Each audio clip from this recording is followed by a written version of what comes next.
Oke guys, perkenalin, nama saya Rizwandi Azani dari Prodi Manajemen Dakwah Fakultas Usuluddin Adab dan Dakwah IAIN Kendari dengan nomor NIM 20230301030006. Ya. Jadi sekarang jam berapa guys? Ya, jam 11:09. Ya, walaupun ngantuk, kita tetap buat tugas karena ini adalah tugas akhir semester. Dari siapa? Ya, dari Bu Aslia. Kenapa bikin video malam-malam bang? Ya, karena deadline. Ini sekarang jam 11:09. Tapi batas pengumpulannya itu jam 11:49. Berarti sisa 50 menit lagi. Ya, ini belum editnya lagi, nanti belum lagi bikin video lagi. Baru durasinya ini lumayan lebih panjang ya.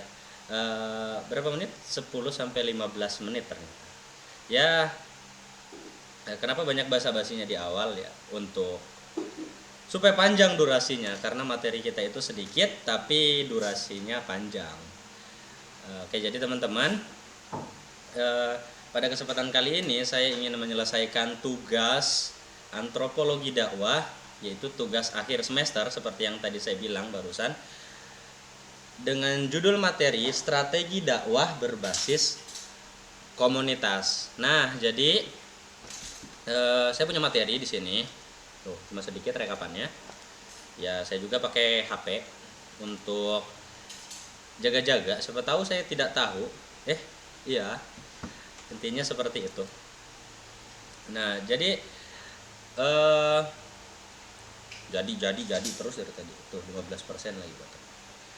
Untuk mempersingkat waktu, kayak diskusi.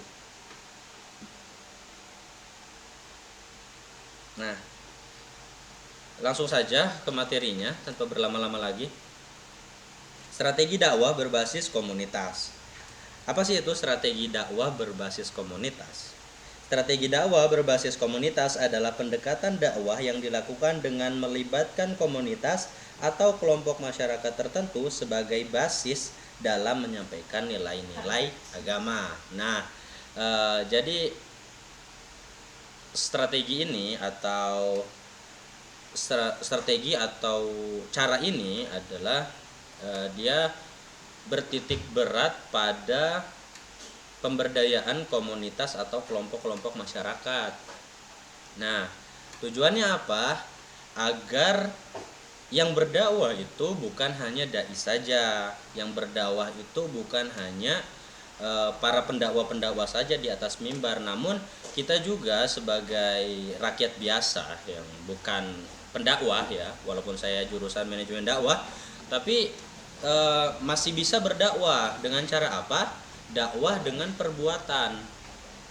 Jadi dalam komunitas ini sangat perlu, selain untuk menjaga keimanan. Kenapa saya bilang menjaga keimanan? Karena kalau lingkungan kita baik, otomatis kita itu akan terbawa untuk baik. Kalau misalnya kita itu di lingkungan yang buruk, sedikit banyaknya pasti kita akan terbawa arus. Disitulah kau mulai terbawa arus ya itu. Nah, kalau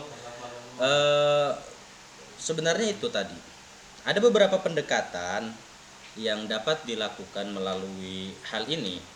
Yang paling menarik sebenarnya di sini ada beberapa hal, tapi yang paling menarik pertama kita bahas adalah pendekatan kerjasama dengan tokoh masyarakat.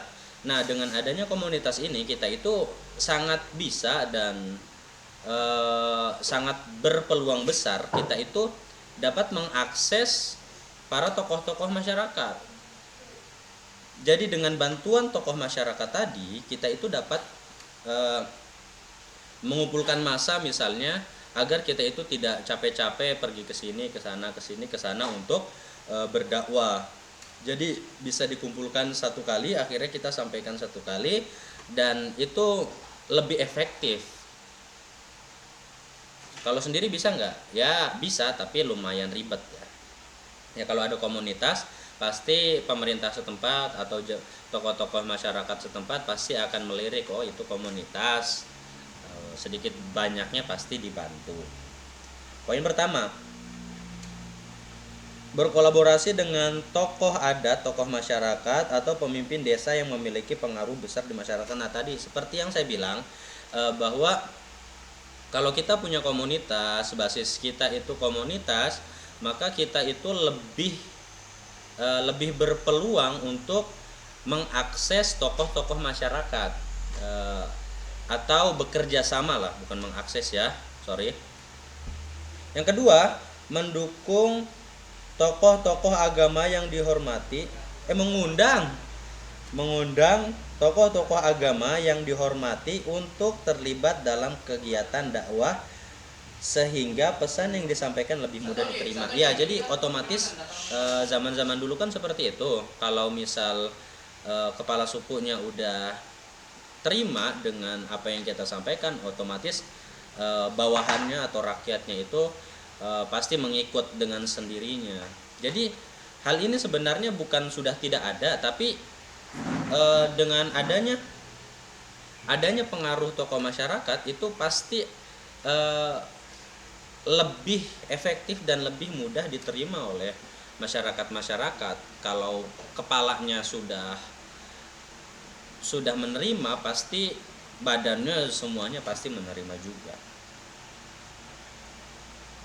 Misalnya dai sebagai penceramah di lembaga-lembaga pemerintah, Polda, atau dalam acara-acara pemerintah. Nah ini kalau kita punya komunitas, basis kita komunitas, maka kita lebih mudah juga mengakses yang lebih tinggi.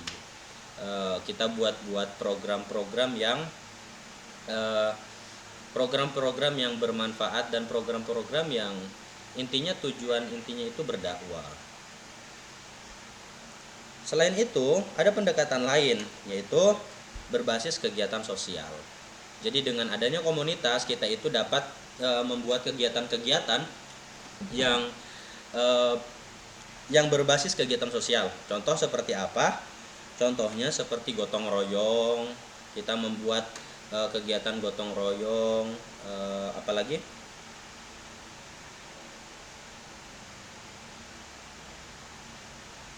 bakti sosial, itu bersihkan sampah, bersihkan lingkungan, seperti itulah. Sehingga nilai-nilai Islam itu akan timbul dari situ. Jadi mungkin ada saudara-saudara kita yang belum mengenal Islam tahu bahwa Islam itu ternyata bermasyarakat, peduli terhadap lingkungan sosial. Jadi secara tidak langsung kita itu menunjukkan wajah Islam yang sebenarnya, yaitu Islam rahmatan lil alamin. Oke, untuk selanjutnya pendekatan kaderisasi dai lokal. Jadi kita itu dengan adanya komunitas-komunitas yang memadai dan dipercaya mungkin ya, jadi kita itu dapat mengkaderisasi dai. Kita membentuk bibit-bibit pendakwah, kita membentuk bibit-bibit dai sejak dini. Dengan cara apa? Yaitu misalnya kita adakan lomba-lomba ceramah, kita adakan lomba-lomba azan lah, mungkin kita adakan lomba-lomba ya yang berbau-bau Islam lah, sehingga anak-anak sejak dini itu tidak asing dengan hal-hal seperti itu, sehingga nanti di masa depan dia akan cenderung menjadi pendakwah ya, mudah-mudahan jadi pendakwah profesional. Selanjutnya pendekatan ekonomi masyarakat. Poinnya, menciptakan program yang lebih berfokus pada peningkatan ekonomi masyarakat seperti pemberdayaan usaha kecil atau koperasi. Hal ini menunjukkan bahwa dakwah Islam tidak hanya berkutat pada ritual ibadah. Jadi dakwah Islam itu harus diekspos bukan hanya soal ibadah-ibadah saja, tapi dakwah Islam itu termasuk peduli kepada masyarakat juga, bisa juga menyentuh ranah ekonomi seperti itu.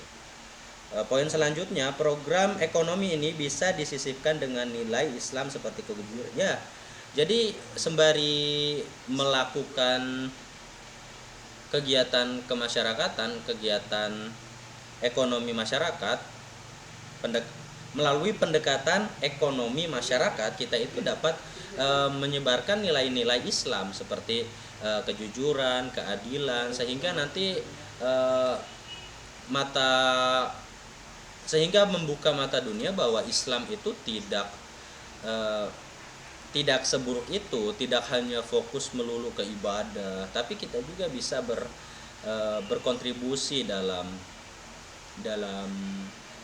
kemasyarakatan, dalam ekonomi, dalam apalah seperti itu. Jadi kita sembari menyelesaikan persoalan ekonomi, misal kita juga sambil mengenalkan apa itu Islam, bagaimana itu Islam. Islam adalah agama yang terbuka, Islam adalah agama yang rahmatan lil alamin. Nah, sekira itu saja mungkin yang dapat saya sampaikan. Kalau misalnya ada yang tidak dimengerti atau tidak bisa ditelaah begitu, ya wajar, karena wajar lah, karena saya adalah manusia biasa, bukan nabi, boy. Nah, jadi teman-teman, mungkin itu saja yang dapat saya sampaikan. Mudah-mudahan dapat dipahami ya, walaupun tidak terkontrol omongannya, setidaknya saya bisa diterima tugasnya. Itu saja. Terima kasih. Assalamualaikum warahmatullahi wabarakatuh.